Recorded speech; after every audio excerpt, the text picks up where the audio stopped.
সতী এক বর্বর প্রথা যা হিন্দু সমাজকে ক্ষতবিক্ষত করেছিল, যে তার মৃত স্বামীর জ্বলন্ত চিতায় আত্মাহুতি দেয়।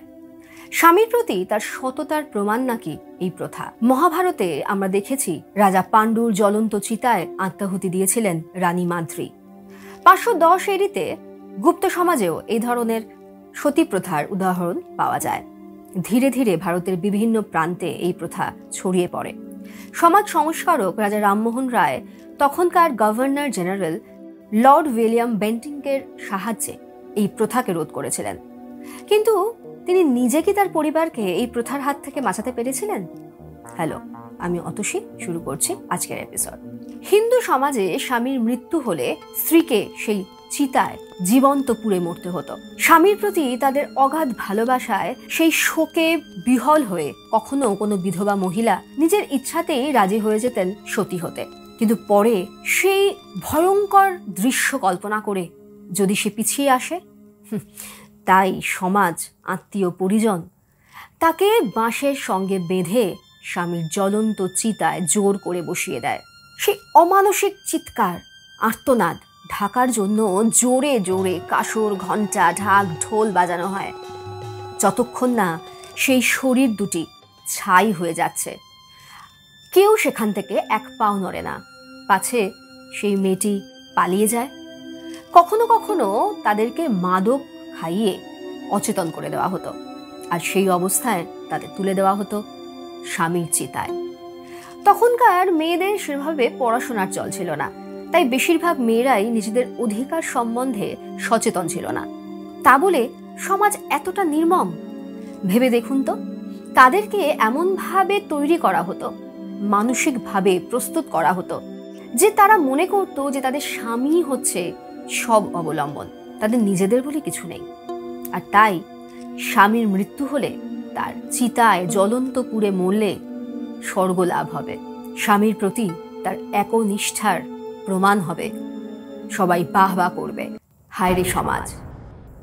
সমাজ সংস্কারক রাজা রামমোহন রায় এই সতীদাহ প্রথা রোধ করার জন্য জনমত তৈরি করেন। কিন্তু রাজা রামমোহন রায় নিজে তার পরিবারকে এই প্রথা থেকে সরিয়ে রাখতে পারেননি। 1811 সালে তার বড় ভাই জগমোহন রায় মারা যান, আর তার বিধবা পত্নীকে নববধূর রূপে সাজিয়ে তার পরিবারের লোকজনেরাই নিয়ে যায় শ্মশানে, আর বাঁশের সঙ্গে বেঁধে জোর করে জগমোহন রায়ের চিতায় তাকে বসিয়ে দেয়। তার আর্তনাদ ঢাকার জন্য জোরে জোরে বাজনা বাজানো হয়, ঢাক, ঢোল, কাঁসর, ঘণ্টা। কি অমানসিক! সবাই দাঁড়িয়ে দাঁড়িয়ে দেখে সেই মানুষটি জীবন্ত পুড়ে যাচ্ছে, যতক্ষণ না দুটি শরীর ছাই হয়ে যায়। রাজা রামমোহন রায় নিজের চোখের সামনে এই দৃশ্য কল্পনা করেই শিহরিত হন, এবং তিনি ঠিক করেন যে এই প্রথাকে তিনি রদ করেই ছাড়বেন। তখন কি সমাজে কোনো শিক্ষিত লোক ছিল না? হয়তো ছিল, কিন্তু তারাও সমাজ থেকে একঘরে হয়ে যাওয়ার ভয়ে চুপ করে থাকতেন। এই সতীদাহ প্রথাকে আটকানোর জন্য তিনি জনমত গড়ে তুলতে থাকেন। তার নিজের পরিবারও এই বিষয়ে কিন্তু তার পাশে দাঁড়াননি। শুধু তাই নয়, সমাজের চোখেও তিনি হয়ে ওঠেন অপরাধী। তখনকার সমাজে এই সতীদাহকে কেন সবাই মান্যতা দিয়েছিল? আসলে এর পিছনেও ছিল একটা গূঢ় ষড়যন্ত্র। ধনী পরিবারে বেশিরভাগ ক্ষেত্রেই যখন কোনো পুরুষের মৃত্যু হতো, তার স্ত্রীকে সহমরণে অর্থাৎ সতী হতে বাধ্য করা হতো, যাতে সম্পত্তির ভাগ তাকে দিতে না হয়। এমনিতেই তখনকার দিনে বাবার সম্পত্তিতে বা স্বামীর সম্পত্তিতে সেইভাবে কিন্তু অধিকার ফলানোর ক্ষমতা ছিল না একজন মহিলার। তাই পথের কাঁটাকে তাদের রাস্তা থেকে সরাতে আত্মীয় পরিজনরাই জোর করে সতী বানাতেন। কোনো কোনো নারী চোখের সামনে দীর্ঘদিন এই কুকর্ম হতে দেখেছেন। তারা দেখেছেন স্বামীর মৃত্যুর পর সেই সংসারে একজন স্ত্রীর কি দশা হয়।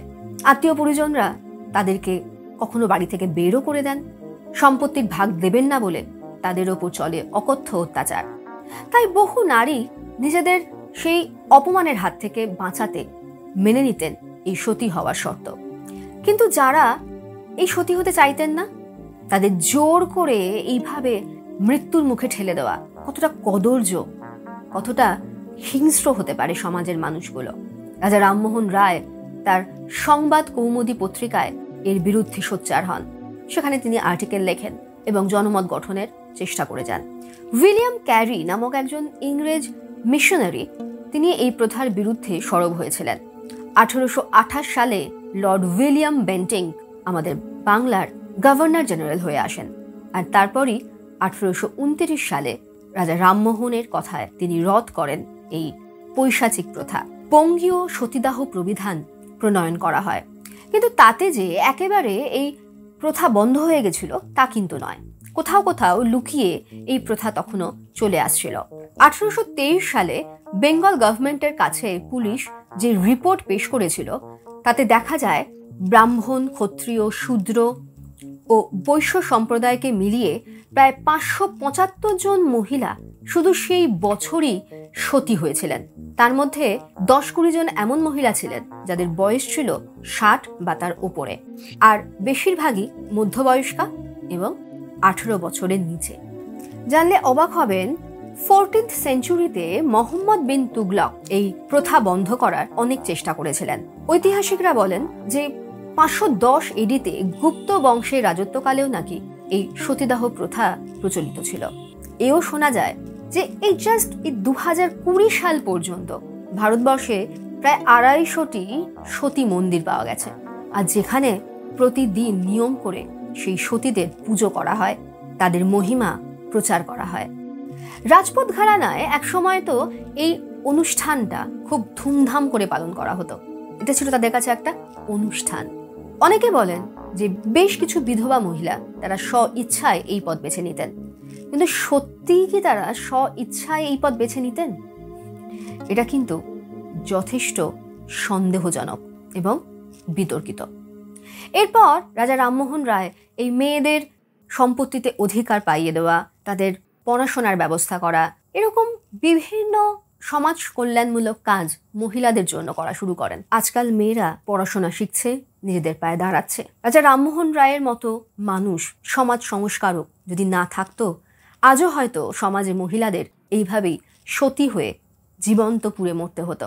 সেই নমস্য ব্যক্তির প্রতি আমার শ্রদ্ধা জানিয়ে আজকে এখানেই এই এপিসোড শেষ করছি। কন্টেন্ট ভালো লাগলে অবশ্যই শেয়ার করুন, লাইক এবং সাবস্ক্রাইব করতে ভুলবেন না। আজকের জন্য এইটুকু, দেখা হবে পরের এপিসোডে। নমস্কার।